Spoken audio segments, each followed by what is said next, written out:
hanyuma nagira ngaruke ku kibazo atanyishuye kuri kijanye n'ubutare. Iyi raporo sur des trimestres baduhaye hoho omwe harimo traçabilité y'amafaranga abonekanye mu nzahabu 465 millions sur 614 millions de prévision.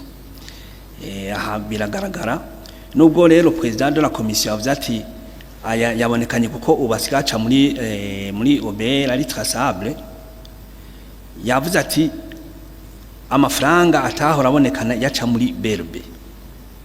Muganga bazanya kwa Umushikiranganji, none amafaranga muri BRB ntaje kugira ko inide kuburyo yari kutubwira amafaranga baraciye muri BRB yabonekanye muri ujya mwaka wa 2023-2024 de juillet à juin 2024 nkuko nabi detail ku nzahabu kuri Truate kuri Turbe kuri Marble no kuri Nikere. Omwe atubwira ati muri ujya mwaka nta cyabonetse byagumya ari zero cyangwa ati ayaciye muri BRB yo yagiye angana ukunuku. Yego hamana nana mwaje kandi nkamaza nti none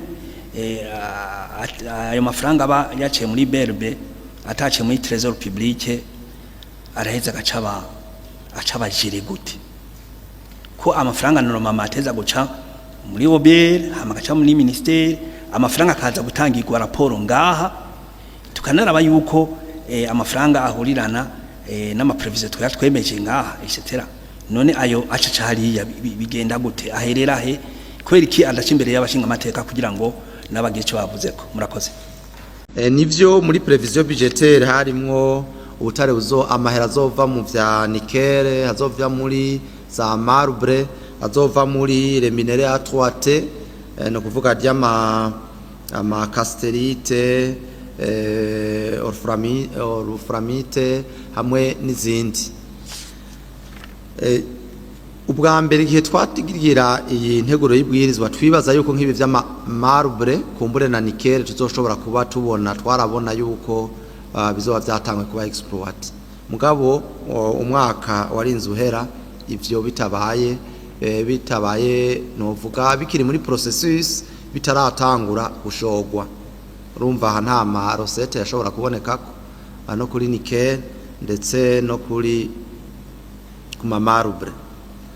Kuri iki rero naco ico umubaho honorable president yavuze, amahera mu bisanzwe aba ari kuri konte novuga do transit muri BRB ataraza muri Trésor Public kugira ngo tuyakoreshe.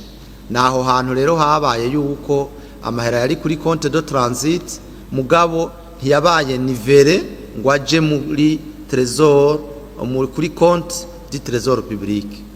Nivyo vyabaye naho haho mwaciye mwabonye muri raporo ya trimestre ya mbere ni ya kabiri twavuze yuko habaye 3 miliyari twaciye dutora kuri ayo yari kuri konte novuga amahera yara tuyita beaucoup plus mu gifaransa les comptes dormants ziba ziri kamahera mugabo ataza muri Trésor Public ngo tuyakoreshe. Umva muri BRB hari amakonte menshi, hariho iyo dukoresha nayava muri konte di Trésor Public yandi nayo abari ku makonte do transit arindiriye kuza mu kigega rusangi kuri tuyakoresha. Niyo nuwo muco na yahandi hoho biraboneka.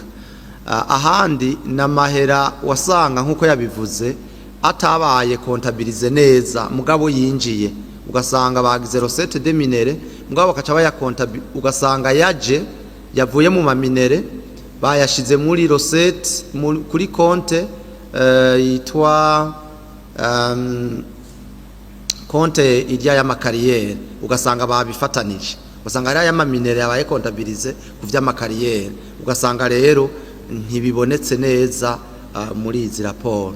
Mugabo vyose ubu turiko turabikorera nk'ubu aya mahera ayo 3 miliyari n'ayandi azoca aboneka muri raporo ya troisième trimestre kuko ivyo vyakozwe nk'uko vyanditswe muri raporo mu kwezi kwa mbere mu kwezi kwa kabiri acaraja kuri compte du Trésor Public. Nuwo muco nagomba notanga kuri ivyo bibazo vyari vyabajijwe.